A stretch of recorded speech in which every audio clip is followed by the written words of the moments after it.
गुरुभ्यो नमः।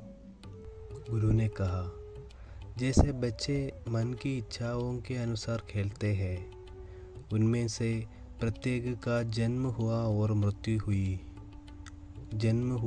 मृत्यु हुई और वे कई बार इस दुनिया में आए और कई चीज़ों देखी और बनाई।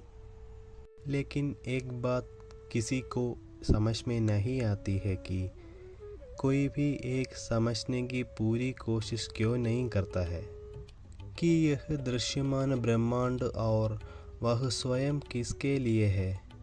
और जो कोशिश करते हैं वे ऐसा करने में सक्षम नहीं होते हैं।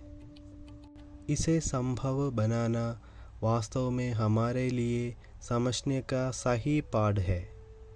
जब हम इस महान विश्वविद्यालय अपनी जन्मस्थली की धरती पर आते हैं, उस पाठ की परीक्षा और उस परीक्षा की सफलता निश्चित रूप से हमारे लिए पहला रास्ता है। पृथ्वी पर सब कुछ किस उद्देश्य से बनाया गया था, या हमने स्वयं कई रूप क्यों धारण लिए और इस तरह से क्यों बनाए गए।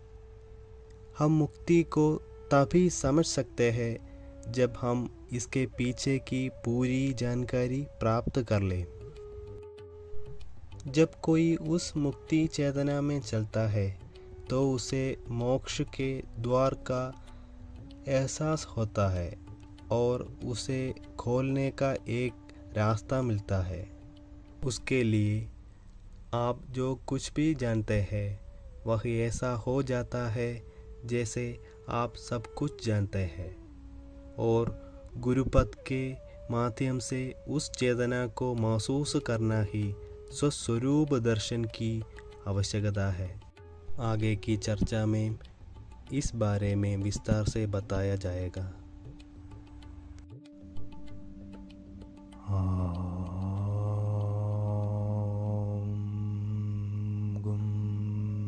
गुरुभ्यो नमः।